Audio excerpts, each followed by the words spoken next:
Hey y'all, welcome to Let's Talk Podcast. So today I'm not sitting by myself. I actually got a guest. Hello, everyone. My name is Lucky. So I hope y'all got your wine because this is definitely about to be interesting because look, she's ready.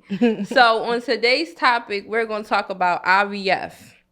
I don't know if a lot of people know or familiar with IVF, but Lana is my cousin. Let's start there. And she did IVF. So let them know what kind of IVF you did. So I did it's two different types. You got IUI. Okay. And then you got IVF. Okay. So IUI is basically when the doctor have the sperm, a donor sperm or a partner sperm, and they inject it through the vagina cavity. Yes. Well, you can freely talk here. Okay. Yes. So that's how they do. So you go into the office, they take the sperm, they inject it, and they kind of like inject it directly into the embryo. Okay. IVF is when you do a retrieval of the embryo and take it out. You take the sperm, you inject it, and then you reinsert it in. Okay, so it's take out, insert, put in. Yep. But the IUI is already in. You just insert it. You just insert in the sperm. Okay, that's how like people can do like at home insemination. Okay, yeah. It's the same thing except that it's through the doctor. Okay, so which one did you do? IVF. Okay. How did it affect your body? Oof. All right, so in 2019 I did egg retrieval. Well, let me rewind before that. So in 2018 I was diagnosed with endometriosis. Okay. I remember I was having like this one day I was laying down, I just moved into my apartment. I was laying down and I had this this crazy pain. It like legit like woke me up out of my sleep.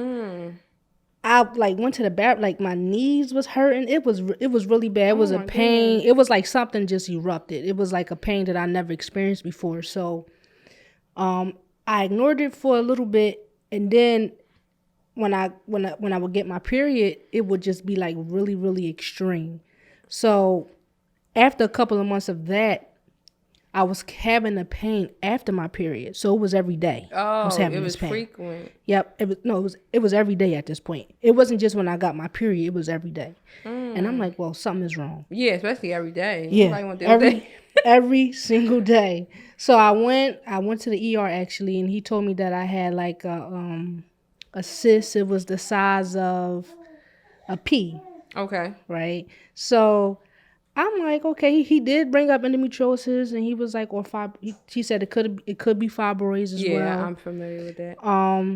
But we wouldn't know for sure until I got to see like my OB. Okay. So I went to go see my OB, and at this point, a month later, it grew 2 more inches. So it was rapidly. So it was growing throughout. It was rapidly growing very fast. So I found out September that fall of 2018. And then I had the actual surgery March of 2019. Okay. So I'm sorry. Let me back. I'm mixing up the dates. So 2017 is when I found out. Okay. 2018 is when I got the procedure done. Got the procedure done. It was March because it was right before I started my new career. Okay. So they call it as a chocolate cyst. They refer to like it's not fibroids. They call it chocolate cyst because it's like a chocolate filled cyst with blood. So instead of my cycle going out, the cycle coming out, it was going back in. So it was filling it up with blood. Cyst. Yeah, making it bigger and bigger. Bigger and bigger. And by the time I had the surgery, it was about 13 inches big. It grew very big. Oh yeah, that sounds very painful. Fat. It was very painful. So I did I had an operation. Because at this point, like birth control pills help control your estrogen levels. Yeah. And it has a steroid in it, so it helps keep any growth low. Okay. Because it feeds off of estrogen. And the thing that's different between fibroids and endometriosis is that endometriosis can feed off of anything. It can affect your kidneys. It can affect your anal, your uterus, your ovary. It can attach itself to different things. Yeah. So that's the difference. Fibroids pretty much kind of stay within. I don't know if it's like on your ovaries to kind of stay. Yeah, it doesn't like it doesn't move around. Yeah, it don't attach itself to nothing. Yeah. But endometriosis can. Okay. And child, it was so bad because I used to try to poo. And my ass was hurting so bad. It was really bad. Oh my God. The pain of trying to shit was really, it was painful. It was like trying to shit out a piece of an organ. Like, oh my God. The pain that I just felt in my stomach, it was really, really bad all the time. So I went. Dr. Burton is my doctor. Shout out to Dr. Burton. So I had the surgery 2018 in March 7th, I remember the date. And what she wanted to do was try to reserve fertility for me because they were putting me under the impression like, it may be a chance you may not be able to have biological children. Mm-hmm. So it's so crazy because you grow up your whole life like, oh, I want a kid, I want a family, and then to think that that's gonna be that's not an option. Yeah. It really like took me out. It scared me because I'm like, damn, like no biological babies, not right. one. Like I can't. I just want one. Yeah, right. I want to try for like just one. Yeah. So I had the surgery, and what the doctor did was she took out 80% of the mask, and she also took out my left fallopian tube because it was damaged. Couldn't see. Oh yeah, it wasn't no point. Okay. Right. And so she didn't take out my ovary, but she kind of like shaved it. So, yeah. And she did that so that I can do a retrieval and have kids. Okay, instead of taking it out and I'm just left with one ovary. Yeah, and then the rate is more lower than it is. Yeah. So she did that. I did that operation, and then in 2019, I did the actual retrieval. Okay. So at this point, I had the endometriosis. It never went away. So at this point, I had 2 endometrioma cysts. Okay. One on my right, one on my left. Ooh. Yeah, so it blocks. So what it does is it blocks your fallopian follicles. Like where the eggs fill up. Yeah, where they supposed. Yeah. It and blocked get fertile. it. Yeah. So to access it was very hard. So my chances of getting a high retrieval was very low. Oh man. Yeah, it was low. So my one friend, she did IVF. She started with IUI, then she did IVF because IUI didn't work for her. They retrieved 20 eggs. Oh my goodness, that's a whole 20. team. That's like 2 teams. Yes, they took 20, and that's like normal. Oh really? That's normal because we have like you could have 30 egg follicles like in your ovaries. Okay. And only one drop. Oh yeah, okay. And that's how it would get fertilized, or like it'll wash away with your cycle, with your menstrual cycle. So I had the surgery. 2019 I did a retrieval. So thankfully I have a good job where a lot of things were covered. Okay. I know of people who've taken out $30,000 to be able to have a baby. They retrieved 6 embryos. Now these were the shots that I put in my belly. Okay.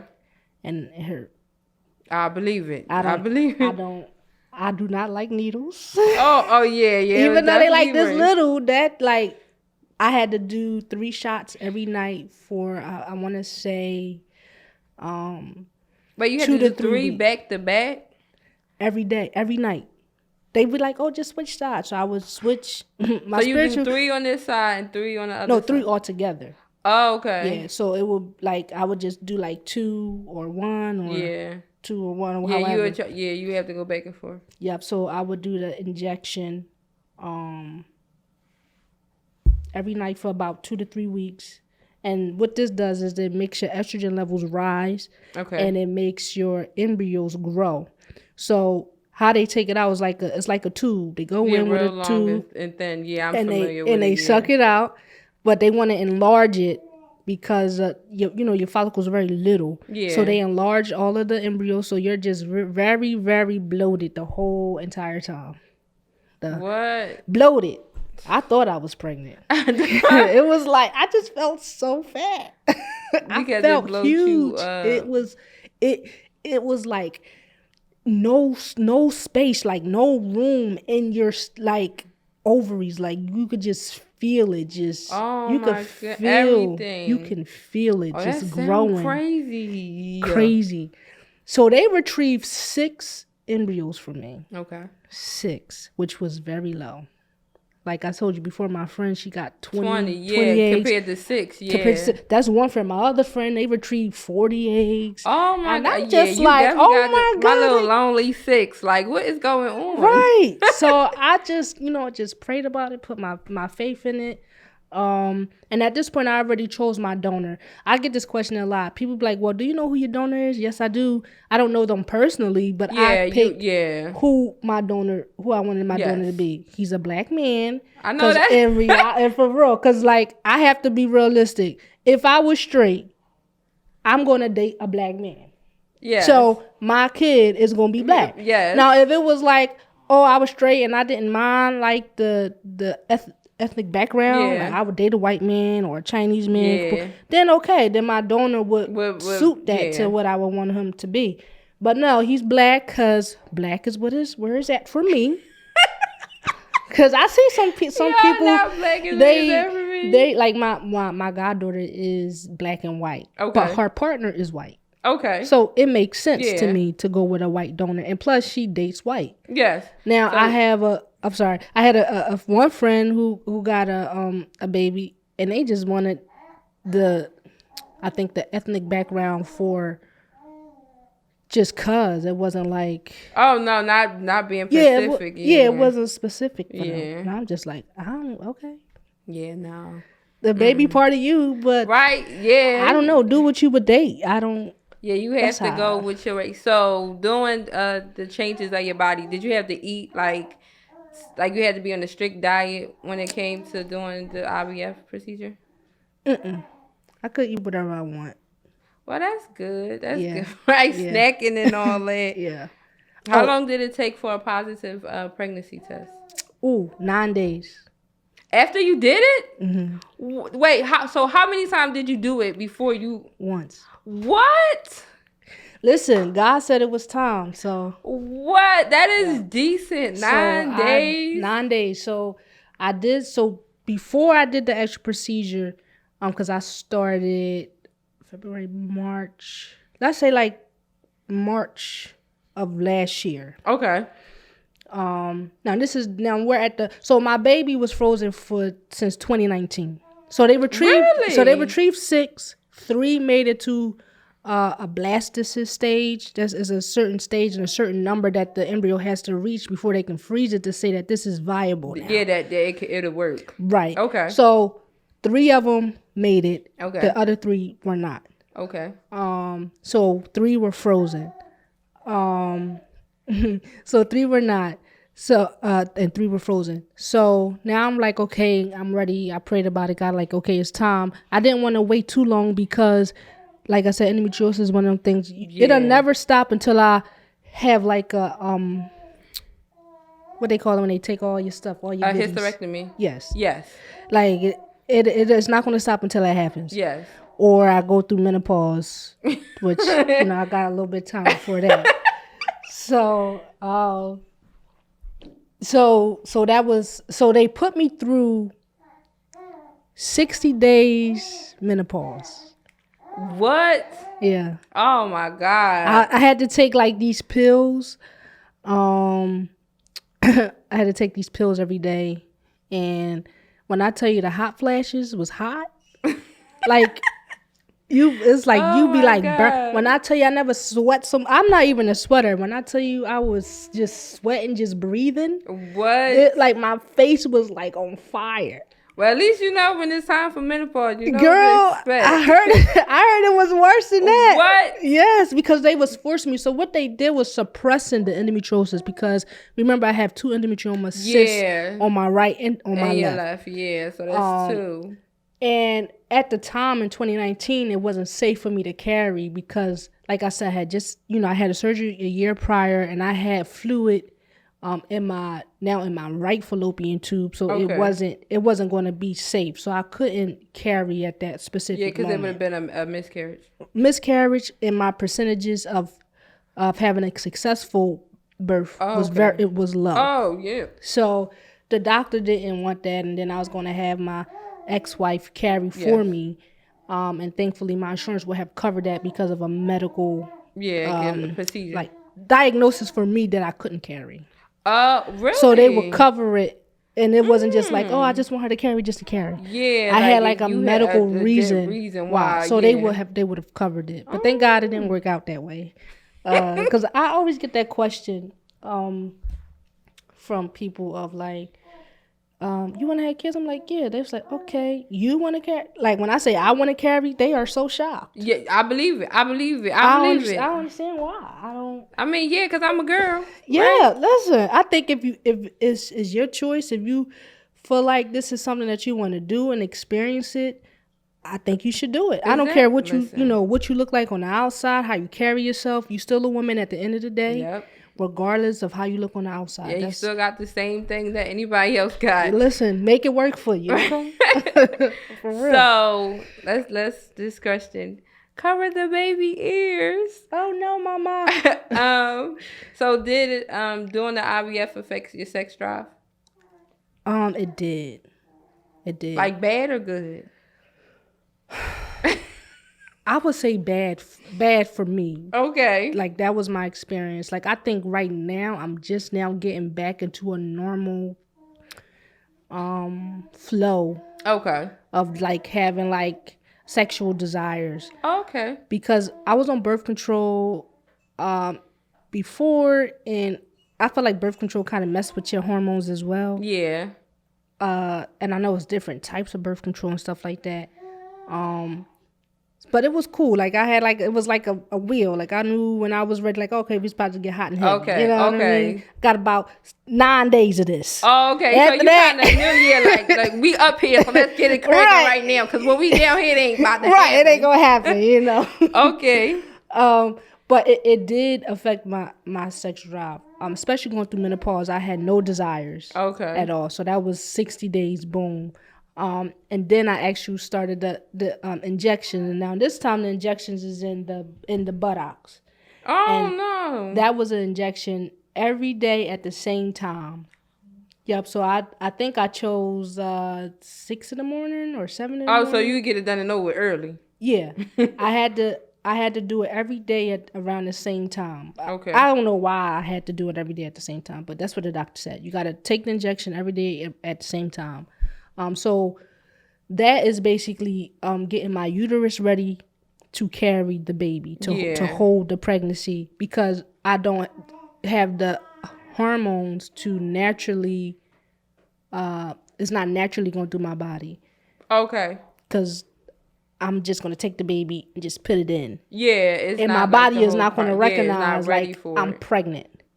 Oh. Yeah, so what the shots do is help your body recognize that you're pregnant. So basically like build your body up to get familiar with something. Yeah, it's like it was like whatever, like the hormones, like when you first conceive naturally, whatever the hormones that the body give off, when you do IVF, your body is not naturally doing it because it wasn't in a sexual manner. Yeah, I understand. So I took those shots for 10 weeks. So I took the shots for 2 weeks. They did the transfer, and she was tiny, like she's like in a little clear tube, like a little glass, a little liquid, and then they took and they sucked her up, and they came out and they said my name, and They had So like, you was able to see all I this? was able to see everything. Oh my god. It was so crazy. Her godmom was able to come with me. Oh, that's So, nice. Yeah, so you could have a person. And it was like a big TV, and they said my name. They had the baby inside the little glass. Then they suck the baby up with the tube, and then they take the tube, and then they put it in my uterus, and then they shoot it in, and then you can see all this on the. Oh my god! Now that is decent. it's so crazy what science can do. Oh my god! Yeah. Now you know when you experience it. Yep. And they just like shot it, and I could see the embryo fly into my uterus. It was like a bright light. Yeah. Oh, like the movie Baby Mom when she was you had the girl was doing the thing and it was like a little tube and it went into it was like a little sperm thing and it went. I don't know that movie. It's an old movie. It's Tina Fey and I don't can't know remember who that is. Listen, it's good. I'm gonna send it to you. It's bro. That's I love that movie. Did you experience any side effects from doing the IVF? I felt sick a lot, like, but I know that was also not just the IVF, but it was also the pregnancy as well. Okay. So after the transfer and the baby is in, you got to take it easy. The doctor really don't want you doing nothing.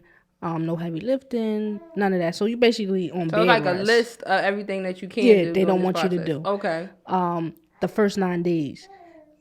Because that's the baby trying to attach itself to your body. Okay, and that's when you got the positive test results doing what you supposed to do. So they do the. That is crazy. They do the 9 days. They took the blood work, right, and went in. They tested it, and here's the kicker though. So I was 9 days physically pregnant. When they called me to let me know that the pregnancy test was positive, I was 4 weeks pregnant. What? The baby was 4 weeks pregnant. What? Well, grown, 4 weeks grown. Because remember, I did the retrieval, so they went through different steps. The first couple of days, it was frozen in time. But it worked right away, but you didn't know. Right. What? Yeah. Yo, that is so. So I was I carried full term, but I really physically carried for only 8 months. Okay, because... But she was full term. So I couldn't believe it either when they was like, okay, so you're 4 weeks now. And that's when they was saying like, I was like telling you like your due date and stuff. I was supposed to be due April 7th, but she came April 2nd on her brother, on my brother's birthday. Which is so crazy to me. That's I mean, he came back in a different form. He ain't come back as a boy, but right. but he came back as a girl. Yeah. So how has this experience? Would you do it again? I would.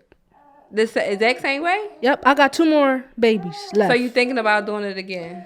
Well, my girlfriend is next. Okay. She's next. And we plan to use the same donor so they can be. Oh, okay. So they can be siblings. Actual siblings, yeah. So far she has 24 siblings. What? Mm-hmm. It's 24 of you? Yes. She's 24 and it's 2 sets of twins that we actually seen. Because like what I like about the sperm place is that once you have a successful birth, you are able to connect with the other parents. Oh yeah, that's nice. Who has had children that's nice. by the same donor. So I spoke to like 2 or 3 other parents. He got 24. And they had 2 sets of twins. So yeah. What? So she may have more. That's just 24 people. That's not saying that if they had double kids, if they had twins or triplets, it don't say. But until you like see the pictures and stuff. But 24 people had successful births with the baby. So you are able to. So he's like a famous donor. He is. he is. And and people also ask me, are we able to meet the donor? Yes. When the baby is 18, when she turns 18, he does open himself up to be able to meet the children. Oh, that's nice. Yeah. So she have that choice. Yep, she has that choice. So you would want her to if she wants to. Oh, well, at least you ain't taking it away from her. Like, yeah, no, absolutely. We gotta be realistic. One day, when we get to that person, we get to it. She's gonna ask about like, why don't she have a dad? Yep, yeah. You know what I'm saying? People don't talk about that. I'm so glad you mentioned that because people don't talk about that. Like, you have to be realistic. Like, eventually that child's gonna grow up. Eventually, you're gonna have to have that conversation. Mm-hmm. And if you don't have no answers, it's gonna be like, what? Right. You like, gotta be able to how does it answer. make Yeah, sense, right? Yeah. Yeah, so when we get to that point, because right now I don't have an actual answer, but long as she raised in love, she'll understand that. Yes. But no, she's gonna be curious, and I do have male figures in my life that'll be a male figure in her life. Yep. To maybe that's not something that she's going to actually miss from a parent. Okay. But I can't say for sure yes or no, and or how she's going to turn out as far as that aspect of not having like a physical father, male figure, yeah, in her life. Well, I mean, you a great cousin, so you a lit mom. But thank you so much for coming. Yeah, thank you for having me. I appreciate you telling your story, and I know people probably going to ask so many questions. Yeah. I don't have all the answers, but I mean, I can ask my cousin. But thank you so much for coming. Thank you. And it's not an easy process. And anybody that's going through it who feel like they trying to give up or whatever, you can do it. Just pray about it, and it'll happen for you. I know your how body important gonna it go is. through the ringer, because I've had talked to a lot of people that have went through the ringer and not giving up. Right. And my butt, child, I barely got a butt, but my butt, it's just stopped hurting 3 months ago. What? Like I could, because it's only butt, so like it ain't as different places in your tummy. It's like you could. It's more room. Yes. But when you do the butt shots, it's typically in the same area. It's just right or left, but it's still the same area. Yeah, yeah. And when I tell you I was black and blue, bruised from them shots every day like that. It was hard to sit down. It was very sore. And I did it for 10 weeks. So even while I was pregnant, I still got the shots. You still had to do it. But you didn't know. Okay, so if they knew you was pregnant, you would still had to do it. I still had to do it because it was until my body truly recognized that, okay, you're pregnant. So let me start. Let me start to produce. Like a stillborn. Let me start to produce these hormones for you to take care of this baby. Okay. Yeah, and she was. I had to have a C-section. Did you? I did. Unfortunately, that shit was traumatizing. I believe it.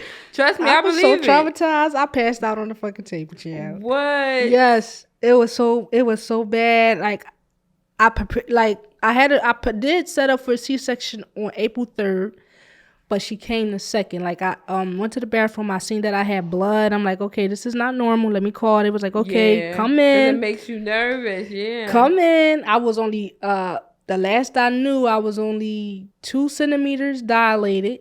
And then when I went in, it was like, you're 5 centimeters dilated. I said, what? Yeah, right. Like, I couldn't believe it. I'm like, okay, so this is happening now. This is for real. And I was so exhausted. When I was just so tired because I was up the night. And right before I was going to go to sleep, I went to the bathroom. That's when I was like, okay, we got to go to the hospital. And they tried everything that they can. My contractions weren't strong enough to push her out. Like it just wasn't strong, and her heart rate was going up and down. And then I became preeclampsia. Child, them nurses came in like, turn over, get on your knees, get on your hands. I'm like, the fuck? I'm like, right, when y'all trying to say what's going on? I like got my ass in the air, stretch leg. I was like, what is happening? Yeah, they had like 3 or 4 wires through the vagina. They had like a wire on her head to keep track of her heartbeat. Oh my goodness. Another wire for something else. I was like, oh my God. That would have freaked me out. It was crazy. And then the doctor was like, we exhausted everything that we can. Now it's time. We need to do the C-section. C-section was scheduled for 7:30. That shit was so like perfect. It was like a movie. Everybody said their name, what position. It was like 20 doctors in the room. Yes, I was freezing cold. I was shaking. But you couldn't move. I couldn't move. It was like a scary movie. What? I was all trying to move my legs. I couldn't move my legs. I could still feel my arms though. Okay. I couldn't feel my chest. And I was so cold, but I was only cold up top. What? Yes. That sounds like a scary movie. They had a blue curtain over me. And so you won't see, so right? I can't see. Right, yeah. And when they was cutting, right? I was like shaking on the tip like this. Shaking. I was like, I felt like they was taking my organs. Like they was cutting me like a piece of steak. And then I just was like, oh God. And then I came back. And they was like, you're doing great, Mom. And then I passed out again. So, okay. It's because my brain could not, like, process or everything. Like, I prepared for a C-section on the 3rd. I'm thinking I'm going to have the baby vaginally, which I always, planned to do. Wanted to do, yeah. And it just didn't happen. And it was, it was an experience. And when she came out, she was born 8 pounds, big baby, 19 inches. She was in the NICU for 7 days. Yeah, she had amniotic fluid in her lungs. Okay, yeah, they do. Yeah, so she wasn't like her oxygen level kept dropping. Okay. So she's in the NICU for 7 days, and I was in the hospital for 4 days. And the one thing that I could say, like, my heart can, I truly have understand, like, I truly have empathy for women who have to go to the NICU for weeks and months. Yeah. Because that is very, very hard. I only had to do it, for a couple of days after I was released, and I'm grateful for that. But it was very hard. I told myself I came in here with a baby. I expect to leave with one. With my baby. And when they were saying like, "Oh, the baby is staying," it really made me depressed. Yeah, because that's your baby. Listen, I came here by myself. I was thinking to leave with this person. Right, I came here with a baby. I want to leave with one. Yeah, like, right. This is what I came here for, right? It was rough. But my girlfriend, her mom. So I'm my May, and my girlfriend is mommy. That's how you tell the difference. Of, okay. Who I am and who she is. Who she is, okay. But she, she really helped me down, and she's a great mom. So. Aw, this is so yeah. So we're gonna wrap it up. Thanks for watching. Let's talk. I'm pretty sure we didn't drink our wine because this conversation was so stinking good. I learned so much. I'm pretty sure y'all learned so much. Yep. So make sure y'all like, subscribe, and share. And thank you, Lana. Thank you for having me.